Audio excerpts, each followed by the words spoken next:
ఇంకా కొంతమంది కూడా ఉన్నారు, వీళ్ళతో కూడా మాట్లాడిద్దాం. చెప్పురు మీరు. అమ్మ మేము 5 లక్షల రూపాయలు ఇచ్చిరు మాకు, అంటే ఇవ్వలేదు. కొంతమంది వాళ్ళ లంచం తీసుకున్నాక కొంత వచ్చినాయి, ఇచ్చినాయి కానీ వాళ్ళకు మేము కట్టినాం, కిస్తులు కట్టిన తర్వాత కూడా ఇప్పుడు 9,75,000 కట్టమంటున్నాం.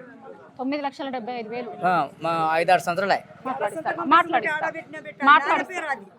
నాదే పేరు ఏడాపెట్టి సొంతకం పెట్టమంటే ఆడబెట్టినా. నువ్వు తీసుకున్నావు 20,000, ఇంకొకటి తీసుకున్నాడు 20,000, ఇంకొకటి తీసుకున్నాడు 20,000. ఆడ మాకు తెలియదు వస్తున్నాయి డబ్బులు అని మేము ఇచ్చేసినాం. లేకపోతే మేము ఇచ్చేటోళ్ళం కాము, మేము తీసుకునేటోళ్ళం కూడా కాము, కానీ మాకు తెలియదు. ఇప్పుడు ఇట్లా చేస్తున్నారు, ఆ జెండా వేస్తాం, ఆ పట్టు మీ పొలం కొంటాం ఇట్లా అని మా నిద్ర రాకొచ్చింది నాకు. అస్సలు రాకొచ్చింది. నా ఇంట్లో 3 కార్లు వచ్చిండ్రు, ఏం చేయాలి? నాకు నిద్ర రాకొచ్చింది. చచ్చిపోతే మీ మీద వస్తుంది. మేము ఎంత తీసి ఇచ్చిండ్రో అంత కిస్తుతో కట్టేస్తాం. ఎంత అయిందమ్మా ఇప్పుడు? ఎంత అయింది నీది? ఎంత అయింది? 9 లక్షలు. 9 లక్షలు. 9,75,000 ఇంత చేసేసారు బేట.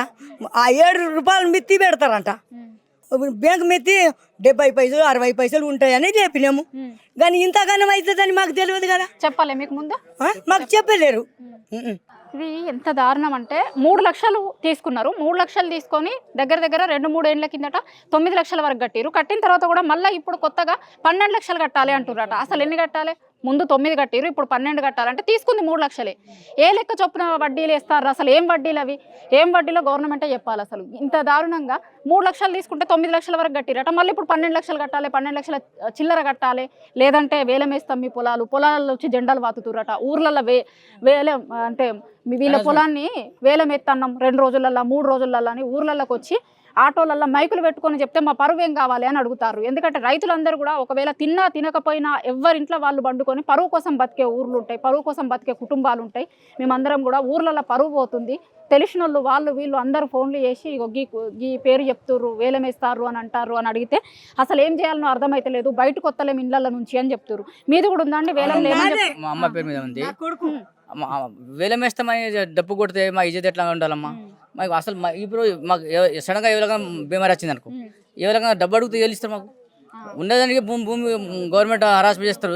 నువ్వు పైసలు ఎక్కడి నుంచి కడతావు అని మాకు ఎక్కడన్నా రూపాయి పుడుతుందా? ఇట్లా చేస్తున్నారమ్మా. ఎట్లా చేసేది? మాకు 20 మంది వచ్చిరమ్మా సొసైటీ నుంచి. 20 మంది వస్తే మా మిస్సెస్ వాళ్ళకి చూసి అప్పుడే కింద పడిపోయింది. ఆమె నిజామాబాద్ తీసుకుపోయి హాస్పిటల్తో అడ్మిషన్ తీసుకొచ్చిన, 3 రోజులు జ్వరం వచ్చింది ఆమె. అట్లా పరిస్థితి అయిందమ్మా. మేము గవర్నమెంట్కి కోరేది ఏంటంటే, మాకు కరోనా ఈ వైరస్ అంత ఇబ్బంది పెట్టింది. మేము మాకు దండం పెడుతున్నాం, మాకు తీసుకున్నంత కడతాం. మేము ఎవరికం ఉంచాం, మాకు కిస్తీతో తీసుకోండి సార్ ప్లీజ్, మాకు రిక్వెస్ట్ చేస్తున్నాము, మాకు ఆదుకోండి అని గవర్నమెంట్కు రిక్వెస్ట్ ఇస్తున్నాము. ప్లీజ్ మాకు ఇట్లా చేయండి. 5 లక్షలు తీసుకున్నాము. 5 లక్షలు వాళ్ళు సొసైటీ వాళ్ళే సగం తిన్నారు. మాకేమి ఇచ్చిర్రు? ఇచ్చిన దానికి మాకు కర్మ రాసింది మేము కడతాం కానీ మాకు ఇబ్బంది పెడితే నేను 5 సంవత్సరాలు ఉన్నప్పుడు మా నాన్న చచ్చిపోయాడు. తండ్రి లేని బాధ ఎంత నాకు తెలుసు. ఈ రోజు నేను ఆపదకు చచ్చిపోతే నా పిల్లలు ఏం కావాలా? నా పరిస్థితి ఏం కావాలా? ప్లీజ్ నేను గవర్నమెంట్కి కోరేది ఏంటంటే మాకు ఆదుకోండి. మీరు చెప్పు, మీది కూడా ఉన్నదమ్మా. సరే బాకీ ఉంది, మంటల్ సెటిల్మెంట్ కింద నాకు ఇంత కట్టుమంటే ఎట్లయినా ఏదో విధంగా నేను కట్టేస్తా. కాకపోతే అట్లా ఏం లేదు, ఒత్తిడి ఎక్కువ అయిపోయింది. మా దగ్గర నిన్న హాజీపూర్ కాడ ఒక రైతు ట్రాక్టర్ కొన్నాడు. అంది 2 ఎకరాల పొలము, 1 ఎకరం 30 లక్షలకు పోయేది. 12 లక్షలకు ఎకరం చొప్పున వేరేళ్ళకి అమ్మేసి వసూలు చేసుకున్నారు.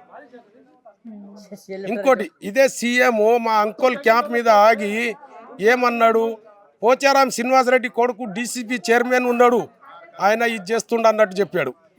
ఆయన చెప్పిన మాటనే, ఆయననే ఇప్పుడు సీఎం ఉన్నాడు, ఆడు చేయొచ్చు కదా వంటెల్ సెటిల్మెంట్ అన్న, మాకు ఛాన్స్ ఇవ్వచ్చు కదా. ఆయన చెప్పిన మాటనే వంటెల్ సెటిల్మెంట్ లేదు.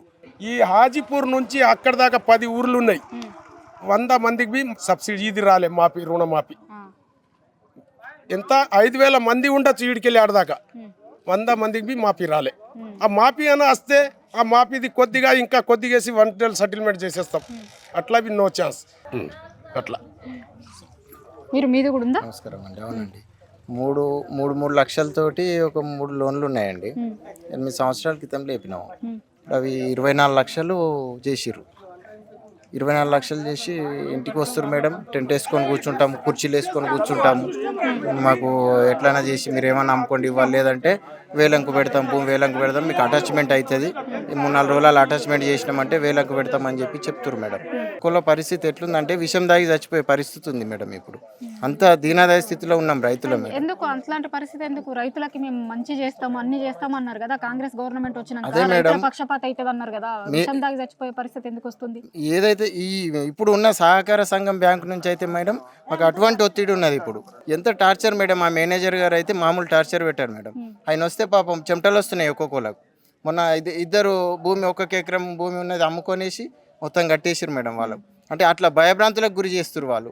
ఈ సొసైటీ వాళ్ళు ఇట్లా ఇబ్బందులు పెడితే, మీ ఇంటికి వచ్చి ఇబ్బందులు పెడితే, ఇంటి పెద్ద కోల్పోతే ఇంటి పరిస్థితి ఎలా ఉంటుందో ఒక్కసారి సీఎం గారు ఆలోచించాలా.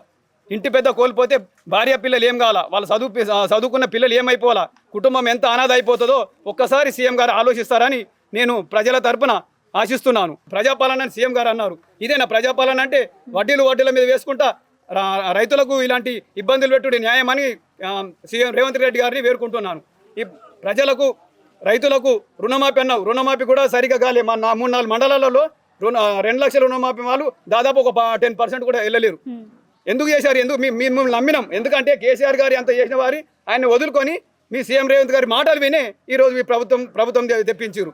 తెప్పించిన దానికి మీరు మాట నిలబెట్టుకుంటారని సీఎం గారికి విజ్ఞప్తి చేస్తున్నారు రైతుల తరఫున. ఇంకా కొంతమంది కూడా ఉన్నారు. దగ్గర ఈ అంకోల్ క్యాంపు దగ్గర ఉన్నటువంటి చాలా మంది కూడా అందరూ పేపర్లన్నీ తీసుకొని వచ్చి అసలు బ్యాంక్ అధికారులు ఏమి ఇచ్చిర్రు వీళ్ళకని చూపించేందుకు తీసుకొని వచ్చిర్రు చాలా మంది కూడా. ఇంకా కొంతమంది ఉన్నారు, వీళ్ళతో కూడా మాట్లాడిద్దాం. మీది ఎంత కట్టిర్రు, ఎంత ఉందని చెప్తున్నారు, ఏం చెప్తున్నారు బ్యాంక్ వాళ్ళు? ఇప్పుడు బ్యాంక్ వాళ్ళు ఆల్రెడీ రుణమాఫీ అయింది మేడం. నాకు రిసిప్ట్ రాలేదు. రిసిప్ట్ రాకపోతే పోయిన ఇయర్ 1,15,000 కట్టినాం. 15,000 25,000 రిసీడ్లు అని అదే 80,000 రిసిప్ట్ ఇచ్చారు. 1,15,000 కట్టుకొని మొన్న మాపి అయింది. మాపి అయితే 1,25,000 మాపి అయితే రిసిప్ట్ ఇస్తారంటే ఇంకా నువ్వు ఇంకా 1,70,000 కడితేనే ఈ రిసిప్ట్ ఇస్తాము. మొన్న అయింది కేసీఆర్ పీరియడ్, సంవత్సరం క్రితం. ఇప్పుడు మీరు చెప్పే రుణమాఫీ ఎప్పుడైంది? కేసీఆర్ పీరియడ్ లో అయింది. ఇప్పుడు 1 ఇయర్ బ్యాక్ ముందు. ఇప్పుడు రేవంత్ రెడ్డి గవర్నమెంట్ వచ్చినాక కాలేదు. అప్పటి రిసిప్టే ఇస్తా అని చెప్పారు. 1,25,000 మాపైంది సార్, మరి రిసిప్ట్ ఇవ్వని మేమంటే 75 కడితే 2 లక్షలకు నీకు క్లోజ్ అవుతుంది, అప్పటి వరకు ఇయ్యం మేము అని మొన్న మా సెక్రటరీ బ్యాంకు మేనేజర్ బ్యాంకుకు పోయినాము. బ్యాంకు మేనేజర్ అట్లా అంటుండు. సెక్రటరీ అడిగితే నాకు సంబంధం లేదు, మేనేజర్ మీ ఇంటికి పొమ్మన్నాడు, బరాబర్ జప్తా చేస్తాము, జెండలు వాతుతామని ఆల్రెడీ జెండలు వాతిరు మన భూమిలో. ఇవి ఇప్పుడు మీరు కట్టిన కిస్తీల పేపర్ల కట్టిన మొన్న మాపి అవుతుందని 1 సంవత్సరం కట్టలే. 2022లో కట్టిన 23 మాపి అవుతుంది అన్నారు, కట్టలేదు. అంటే ఇప్పుడు గవర్నమెంట్ 2 లక్షల రుణమాఫీ అది కట్టలే. ఇప్పుడు 24 ఇది అదే అంటే 2,75,000 కడిగి లెక్క చెప్తున్నారు. ఇప్పుడు మొన్న ఇప్పటి వరకు ఇట్లా ఇబ్బంది చేస్తే ఎంత కట్టాలని చెప్తారు? ఇప్పుడు మాపితోటి నేను 4 లక్షలు కట్టాలా. మాపి అయిపోయిందిగా 3,25,000 3,70,000 కట్టాలా. 6 లక్షల చిల్లర చూపిస్తుర్రు, 8 లక్షల చిల్లర చూపిస్తున్నారు. ఇప్పటి వరకు కట్టిన రిసిప్టులు ఉన్నాయి, యాక్టివేషన్ కాలే. ఆడ లెక్క చేస్తే మేనేజర్ దగ్గర నాకు సంబంధం లేదు, సెక్రటరీ కేరక వాళ్ళు మీరు ఏమైనా చేసుకోరు, నాకేం సంబంధం లేదు, నాకు గింతే ముట్టినాయి, నువ్వు వాడు అంత ఇచ్చినావు అంటున్నావు అని అంటే మరి అయినది తిన్నట్ట, మరి మీకు గట్టినట్ట లేదా, మాకైతే రిసిప్ట్ అయితే ఇవ్వలేదు సార్ అని మేనేజర్కి అడిగితే నిజామాబాద్ డీసీసీ ఆఫీస్లో పోయి కనుక్కున్నా రిసిప్ట్ చూపించుకొని, నీకు బరోబర్ కట్టింది ఉంది కానీ ఇక్కడ నీకు చాలా ఇవ్వలేదు, ఇవి రిసిప్ట్ పేపర్లు ఇవ్వలేదు, ఈ పేపర్ తోటి మేము యాక్టివేషన్ చేస్తామని ఆడ నిజామాబాద్లో అన్నారు మేడం. తప్పు జరుగుతుంది ఇక్కడ దొరికి సొసైటీ కాడ. ఇప్పుడు నా చేతిలో ఉన్న పేపర్ ఇది. 20 డిసెంబర్ రోజు వేలం వేయాల్సింది. ఎన్ని రోజుల గ్యాప్తో ఇచ్చారు నోటీసులు ఈయనకు అనుకుంటారు. మామూలుగా బ్యాంకులు అయితే ఎన్ని రోజుల ముందు నోటీసులు ఇవ్వాలి, ఈయనకి కేవలం 8 రోజుల ముందు నోటీసులు ఇచ్చారు. 8 రోజుల ముందు నోటీసులు ఇచ్చి నువ్వు కట్టాలనుకున్న పైసలు కట్టాలి, లేకపోతే వేలం వేస్తాం పొలము అని అంటున్నారు. కొన్ని లక్షల విలువ చేసే పొలాన్ని 2 లక్షలు 3 లక్షల లోన్ కోసమని మొత్తం వేలం వేస్తాము, హర్రాస్ వేస్తాము అని చెప్తే అది ఇచ్చిన టైం ఎంత? 8 రోజులే. 8 రోజులలో మొత్తం కట్టమని చెప్పారు, నోటీసులు ఇచ్చారు. 20 డిసెంబర్ రోజు ఇది వేలం వేయాల్సింది. ఇప్పుడు నా చేతిలో ఉన్నది ఇదే. 28 డిసెంబర్ రోజు వేలం వేస్తామని 8 రోజుల ముందు నోటీసులు ఇచ్చారు ఈయనకి. నోటీసులు ఇస్తే ఏం చేసిండు, ఇది వేలంకి వేయిందా పొలం లేదా అని ఈ రైతుదే ఇప్పుడు ఈయనదే ఈ పేపర్లు. ఎన్ని రోజుల ముందు నోటీసులు ఇచ్చారు మీకు? 8 దినాలు. ఎంత కట్టాల్సింది ఉండే? నేను 3 లక్షలు లేపినా మేడం. 3 లక్షలకు 12 లక్షలు చేసిన వాళ్ళు. 12 లక్షలు కంటిన్యూగా కట్టాలని నా ఎంట తిరిగితే నేను 3 రోజులు వాళ్ళ ఎంట తిరిగినా మేడం. కడతా అంటే పైసలు తీసుకోలేరు వాళ్ళు. మేనేజర్ అస్సలు మా రైతు అని మేనేజర్ చూడడానికి వచ్చిండు సార్ మాకు. జెండా పాతున్నారు, లావు హంగామా చేస్తున్నారు మేడం. ఇంటికాడ అన్నం పోకొచ్చింది, ఏం పోకొచ్చింది, ప్రేషన్లో తిరుగుతున్నాం మేము. ఇది సొసైటీలో మేము అసలు లేపినాము, అసలు కట్టేస్తాం మేడం. మాకు ఛాన్స్ ఇవ్వు. నేను ఎంత 3 లక్షలకు 1 లక్ష కట్టినాను. రేపు 2 లక్షలు కట్టుమని కట్టేస్తా ఏమైనా అమ్మేసి. ఇట్లా అడగక 12 లక్షలే కావాలా, 12 లక్షలే కావాలని దింపితే దింగా 4 కార్లు ఎంట పడుతున్నారు వాళ్ళు. ఏమైనా మాట్లాడితే పోలీసు వాళ్ళకి పిలుస్తున్నారు. పోలీసు వాళ్ళు కూడా వచ్చి సపోర్ట్ ఇస్తున్నారు వాళ్ళకు. రైతులకు అసలే చూడకొచ్చారు వాళ్ళు. చూడుర్రి, దీంట్లో మీకు చాలా స్పష్టంగా కనిపిస్తుంది. 2,25,000 తీసుకున్నాడు ఈయన. 2 లక్షలు 6 నెలల ముందుగానే ఒకసారి ఇచ్చిండు మేడం వాళ్ళు. తర్వాత 1,40 ఇచ్చిండ్రు. మొత్తం 3,70 అనుకుంటా. ఈ 6 నెలల తర్వాత ఇది అమౌంట్ ఫస్ట్ ఇచ్చిండ్రు. ఇండ్లకెళ్ళి 80,000 వాళ్ళ లంచంకే పోయింది. 80,000 మింగిండ్రు వాళ్ళు, తక్కువ ఏం లేదు. మేనేజర్, ఈ సెక్రటరీ అన్ని కలిసి వాళ్ళ సంస్థ 80,000 వాళ్ళే తిన్నారు. షేర్స్ అండ్లా మాకు ఒక 70,000 షేర్స్ ఉండొచ్చు. అవిటికి పట్టించుకొచ్చిండ్రు వాళ్ళు. డైరెక్ట్ వస్తున్నారు, హర్రాసే జెండా పాతేస్తున్నారు, హర్రాసే కూర్చుంటున్నారు. మేము లోన్ ఎట్లయినా తీసుకున్నాం మేడం. తీసుకునేటలాగా పొలంలో పోయిండు మేడం. పొలంలో జెండా వేసిండ్రు. జెండా వేసేటప్పుడు కూడా మా ఆయన ఉండే అక్కడనే పక్కనే ఉండే. ఆయన సార్ మీ కాలు మొక్తా నేను బ్యాంకు పోయి ఇప్పుడు 1000 రూపాయలు ఎన్నైనా 2 లక్షలు కట్టేస్తా. ఇప్పుడు మా కొడుకు చనిపోయిండు, ఇప్పుడే ఎందుకు మా ఇజ్జత్ తీస్తున్నారు? మేము ఇంటి నుంచి బయట తీయలేరు మా వాళ్ళు. మేము ఇంట్లోనే ఉన్నాం ఏడుచుకుంటా. ఆయననే ఒకరోజు పోయిండు. వాళ్ళు ఈయన నుంచి మైక్ తీసుకొని పొలంకు పోయిండ్రు. సంఘం దాటి ఉంది మా పొలం, అక్కడికి పోయిండ్రు మేడం. అక్కడికి పోయి మా ఆయన కాలు మొక్తా సార్ అద్దు అని చెప్తే కూడా వినలేరు మేడం వాళ్ళు.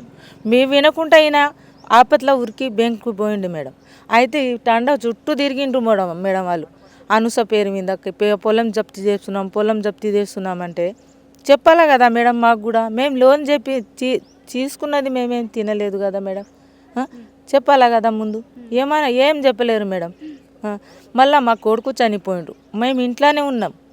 మేము బయట వెళ్ళనే లేదు, 4-5 రోజులు అవుతుంది. బయట తీయనేలేరు. మా ఇంట్లో తీస్తారు కదా, మేము ముడతారా మాకు ఓలన? అది చెప్పాలా కదా ముందు. వీళ్ళు సృష్టిలో ఉన్నారు, ఎట్లయినా కడతామంటున్నారు కదా. మేనేజర్కు కూడా పోయి చెప్పినాం కదా, చెప్పాలా కదా మేడం. ఇట్లా ఆ రోజు నేను మందు మింది తాగి చచ్చిపోతే ఏం చేస్తారు? మా పిల్లలు ఎడిపోతారు, మా ఆయన ఎడిపోతారు. ఇంట్లోనే కొడుకు చనిపోయిండు కదా మేడం. కొడుకు చచ్చిపోయి 4 రోజులే అవుతుంది మేడం. చెప్పినాం కదా, సృష్టిలోనే తోలుకోపోయిండ్రు మేడం మాకు. తండ మొత్తం మా ఇజ్జత్ తీసిండ్రు. ఒకటి కొడుకు చచ్చిపోయిండు, ఒకటి ఇంకా వెంటనే వచ్చి వేలం పాట వేసిండ్రు మేడం. మా ఇంటికాడ మా ఆయనని తీసుకుపోయి గ్రామ పంచాయతీలో. ఇట్లా ఎందుకు చేస్తారు మేడం? నేను మందు తాకి చచ్చిపోతే వాళ్ళ బాకీ ముట్టిపోతుందా మేడం?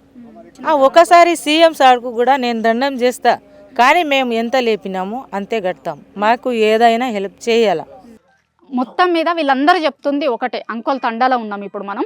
దగ్గర ఈ చుట్టుపక్కల ఊర్లలో కలిపితే 40-50 మంది వరకు మొత్తం మందికి నోటీసులు ఇచ్చారు. వేలం పాటేస్తాం, మీరు తీసుకున్న లోన్లు ఇమీడియట్గా. చాలా మందికి ఏం చేస్తారు అంటే దగ్గర ఒక వారం రోజుల గ్యాప్తోనే నోటీసులు ఇస్తారు. వారం రోజులలో మీది వేలం వేస్తామని నోటీసులు ఇవ్వాలి. ఊర్లో ఆటోలలో తిప్పి అందరికీ వాళ్ళ పేరు తెలిసేటట్టు, అది తెలిసేటట్టు, ఇక వీళ్ళ పొలంని ఇప్పుడు 2 రోజులలో వేలం వేస్తున్నాం, 3 రోజులలో వేలం వేస్తున్నామని మైక్లల్లో ఊరంతా చాటింపేస్తున్నారు. అదే సగం పరువు తీస్తుంది మాకు. రైతులందరూ కూడా తినక ఉన్నది ఎంత ఉందో అంత చూసుకుంటూ, మాకు అసలు సమస్య ఉందనే కదా, సరిగా పంటలు వండుతలేమలే కదా, ఆ పొలాల మీద నుంచి మేము లోన్లు తెచ్చుకున్నాం. కానీ ఇలా మా పరువు తీసేటట్టు ప్రభుత్వమే చెప్తే మేము ఎవరి దగ్గరికి పోయి చెప్పుకోవాలి, మేము ఇంకెవరితో చెప్పుకోవాలి అంటున్నారు. ఇంకొక ముఖ్యమైన విషయం వీళ్ళు చెప్తుంది ఏంటంటే, ఇదే క్యాంపు దగ్గర అంకోల్ క్యాంపులనే గతంలో రేవంత్ రెడ్డి పాదయాత్ర చేసినప్పుడు అసలు ఇట్లాంటి ఏవి ఉండకుండా చూస్తాం, మా ప్రభుత్వం వచ్చిన తర్వాత ఖచ్చితంగా దీని మీద చర్యలు తీసుకుంటాము. గతంలో వింటుండే మనము ఎప్పుడో రజాకార్ల కాలంలో తలుపులు బిక్కబోవుడు, లేకపోతే ఇంట్లో ఉన్న వస్తువులు తీసుకోబోవుడు చూస్తుండే. అట్లాంటి కాలం నడుస్తుంది ఇప్పుడు బీఆర్ఎస్ గవర్నమెంట్ టైంలో. మా ప్రభుత్వం వస్తే అసలు ఇట్లా ఉండదు అని అన్నారు. మరి ఇలా నడుస్తుంది ఏంది? మీ ప్రభుత్వమే వచ్చింది కదా, ప్రజాపాలనే వచ్చింది కదా, ప్రజా ప్రభుత్వం అంటున్నారు. రైతులకి మేము చాలా చేస్తాము, ఏమో చేస్తాము అని చెప్పి అధికారంలోకి వచ్చిన కాంగ్రెస్ పార్టీ ఇలా మాకు ఏమీ చేయకపోగా ఇంకా దారుణంగా బిహేవ్ చేస్తుంది. నోటీసులు ఇచ్చి కొంతమందికి వారం 10 రోజులలో నోటీసులు ఇచ్చి మొత్తం ఇవ్వాలి అని చెప్తున్నారు. దగ్గర వీళ్ళు 3 లక్షల లోన్లు తీసుకుంటే ఇప్పుడు ఒక్కొక్కరికి 18 లక్షలు, 19 లక్షలు, కొంతమందికి 20 లక్షలు కట్టాలని కూడా చెప్తున్నారట. అసలు ఏ లెక్క ప్రకారం అంత అవుతుంది? ఎంత చొప్పున వడ్డీ వేస్తుర్రు? చాలా మందికి ఇక్కడ ఉన్నటువంటి చాలా మంది వడ్డీలు తక్కువ ఉంటాయని మేము అక్కడ తీసుకున్నాము. 3 లక్షలు తీసుకుంటే 20 లక్షలు కట్టాలనుడేంది, దాంట్లో సగం కట్టినా మళ్ళీ మేము 2-3 ఏళ్ల కిందట సగం కట్టినా కూడా ఇప్పుడు మళ్ళీ 9 లక్షలు కట్టాలి, 10 లక్షలు కట్టాలి అంటున్నారు. అసలు ఏ లొక్క చొప్పున ఇంతింత వడ్డీలు అవుతున్నాయి? చాలా మంది చెప్తుంది, ఇక్కడ ఉన్నటువంటి చాలా మందితో మాట్లాడినప్పుడు చెప్తుంది ఒకటే మాట, మేము వడ్డీ తీసుకున్నాం, ఖచ్చితంగా కడతాం, కట్టము అంటలేము, మాఫీ చేయమని కూడా అంటలేము, మేము అసలు కడతాం, మేము ఖచ్చితంగా కడతాం. కానీ ఏ లెక్క చొప్పున మాకు గింత వడ్డీలు వేస్తుర్రు? డబల్ ట్రిపుల్ అయినాయి కదా. 3 లక్షలు తీసుకుంటే 20 లక్షలు కట్టుడైంది. ఏ లెక్క చొప్పున 20 లక్షలు కట్టాలి మేము? సీఎం రేవంత్ రెడ్డి గతంలో ఇదే విషయం మీద ఇదే ప్రాంతంలో ఇక్కడే ఇదే గడ్డ మీద మాట్లాడిండు. ఇదే గడ్డ మీద ఉన్న రైతులు ఇవాళ ఆయన్ని ప్రశ్నిస్తుర్రు. ఏ లెక్క చొప్పున కట్టాలి మేము? మాకు ఇచ్చినటువంటి మాటను నిలబెట్టుకోర్రి మీరు అని అడుగుతున్నారు.